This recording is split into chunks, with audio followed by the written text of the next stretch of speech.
everybody. Today we're going to be talking about August Strindberg's naturalist tragedy, Miss Julie.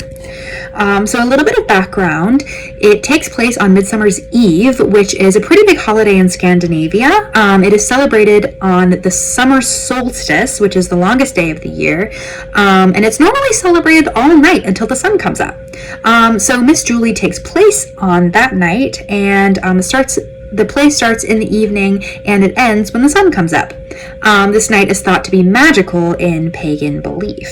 It's often celebrated with dancing and drinking, so there is a lot of dancing and drinking in this play. And also it coincides with the celebration of John the Baptist, because as Christians know, we do like to appropriate pagan holidays and make them our own. So, and that comes in at the end of the play. So going into the summary of the play, Jean and Kristen are servants. They're engaged and they are discussing Miss Julie's scandal because she just called off her engagement with her fiance. So it's kind of a big deal. She has decided to stay and celebrate Midsummer's Eve with her servants rather than go and visit her family. So it's kind of, everybody thinks she's just embarrassed. So John is telling Kristen about how Julie made him dance with her and how everybody was staring at them because Julie is of higher status and John is a servant. So it's kind of like a big deal, kind of a weird class type thing. And also because John is engaged to Kristen, so it is a little bit weird either way. So then Julie comes in and is like, "Hey John, come dance with me again." And John is like, "Okay." So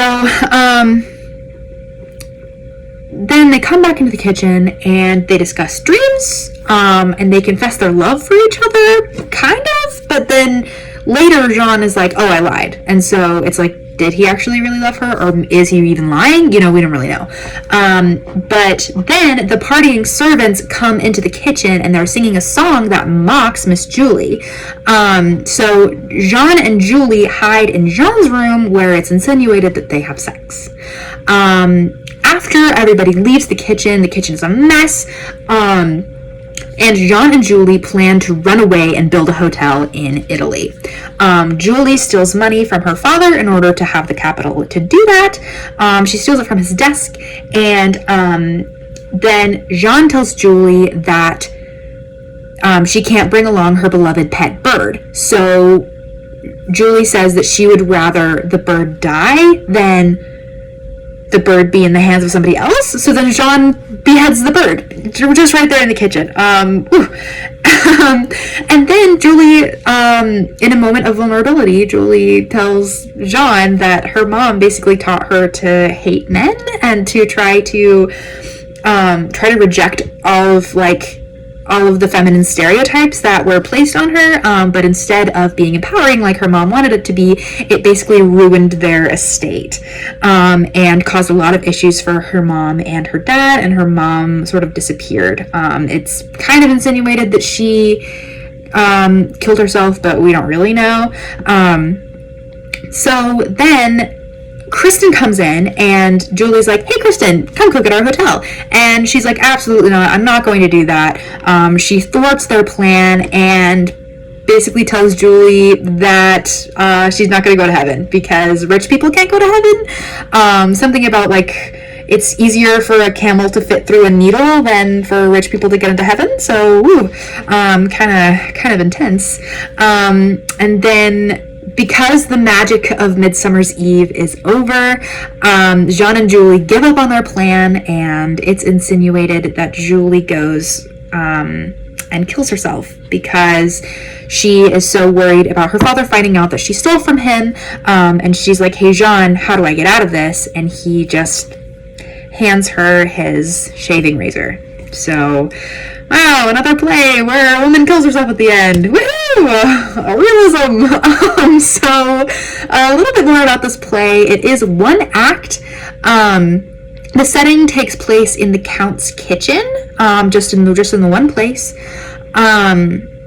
there are only 3 characters, and there's kind of an ensemble, but not really. Like, you could do it either way. So it's just insinuated that there's a bunch of people on stage. So it's pretty minimalist in terms of cast. There's so much symbolism. There's symbolism in Julie's dreams, or well, in both of their dreams actually, because Julie has a dream about being trapped on a pillar with no way out, and then Jean has a dream about trying to climb a tree, but he can't reach the first branch. And then when they're talking about the hotel and stuff, Jean is talking about the money that Julie stole from her dad, and he's like, this is my way to the first branch, and then I can climb this tree. So she obviously, it's about, you know, Jean being like lower class and he's trying to climb the tree, and then Julie's like way up on the pillar, and she, you know, feels trapped there. So then there's the symbol of the bird, because Jean kills the bird, and it's, you know, kind of a symbol of Julie's last hope, her last thing to live for. And then even the song that the Rowdy Servants sing is about a wealthy woman falling from her status. So let's talk about August Strindberg. This guy is fascinating. He lived from 1849 to 1912, and he considered his writing to be naturalist, which is very similar to realism, but I'll tell you all about the differences later. He wrote about his personal experiences, and he was going through a divorce when he wrote Miss Julie, which I thought was interesting. A lot of themes in his plays revolve around the treatment of women, and also in like every single piece of literature he's written, there's a romantic relationship with intense passion, but also loathing, which is really specific. And I wonder about this guy's love life, but he's been divorced 3 times, so I don't know about all that. And so about Miss Julie, he wrote in a letter to Carl Otto Bonnier, he said, "I hereby take the liberty of offering you the first naturalistic tragedy in Swedish drama." So he, you know, considered his writing to be kind of groundbreaking, and it was. Also, this is kind of irrelevant, but it's fascinating because when I read this play, I thought, oh my gosh, Strindberg and Ibsen, they have to be besties. They've got to be besties because they lived at the same time. They're like from the same area. Turns out that they hate each other because their writing is so similar. And I just thought that was really interesting. So let's talk a little bit about naturalism. The term naturalism was coined by the French writer Émile Zola. It is an attempt at scientific or objective representation requiring meticulous detail of description. So they use all of their dialogue to really like describe a lot of things, and it's based on the assumption that man is a product of environment and heredity, so sort of like that nature versus nurture. Strindberg was fascinated by all of the philosophical things that were going on at the time. Think like Chidi from The Good Place, but a lot less lovable, and that's August Strindberg. So naturalism is kind of a pessimistic view of realism. Naturalists tend to believe that characters are animals without free will, because they're just a product of their environment and heredity and nothing else. I don't know about all that, but okay.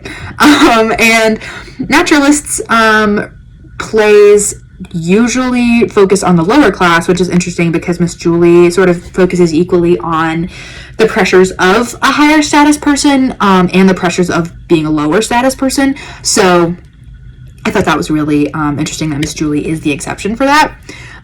So up next, I am going to be performing a monologue that is,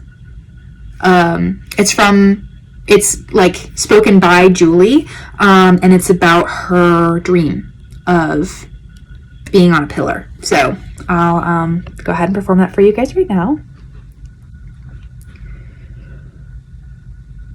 Perhaps I am strange, but so are you.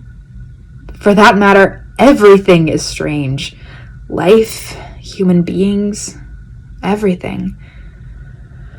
Just scum drifting about on the water until it sinks. Down and down. That reminds me of a dream I have sometimes. in which I'm on top of a pillar and I can't see any way of getting down. When I look down, I'm dizzy. I have to get down, but I haven't the courage to jump. I can't stay here, and I long to fall, but I don't fall. There's no respite. There can't be any peace at all for me until I'm down, right down on the ground. And if I did get to the ground, I'd want to be under the ground. Have you ever felt like that? So, why did I choose that monologue? It shows off the conversational style in which this play was written. Obviously, there's only 3 characters, and mostly it's just Julie and John on stage, and so they're just having conversation the entire time. It's just 2 people just talking. And I feel like this monologue really just shows that, because this is, this sounds like something you'd like hear at a at a sleepover kind of late at night, which is interesting because this play does take place like really late at night. It sort of, shows the kind of dialogue style, pretty realist, pretty naturalist. Shows all the symbolism because the dream is obviously symbolic of her desire to leave her status. She hates her family name and she feels trapped in her status. She feels trapped on the pillar, same kind of thing. There's also foreshadowing because she does eventually lose all hope at the end of the play. There is no respite. That's how she feels at the end of the play, and that's why she feels like she has to kill herself. And this shows off the naturalism style of being pessimistic and also philosophical. So that's my little study on Miss Julie. Here's my works cited. I used some sources from the library, and I hope you guys thought that this was interesting.